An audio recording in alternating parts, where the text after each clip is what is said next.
kumangha sa kaganda, binubuo ng mga ulo sa angkin. Nating yamat kurod dalisa na ginto. Ginto. Maging sa mga wikang iba-ibat kitutubo, taglay ng mamamaya matinigas. Natinigas.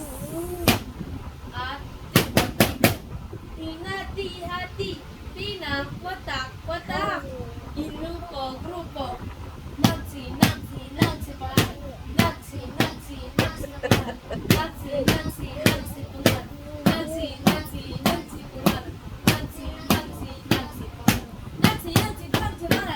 nagsi pala, mga katutuwang Pilipino, itinaguyod, kani-kanyang tribo, kanimot ang pagkalain ng isang totoong Pilipino.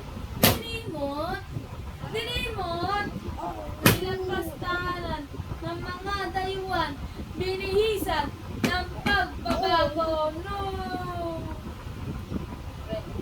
Yon, edukasyon, biging sa aking pinasubok, liurapan ng kultura, inasak ang pagkatao,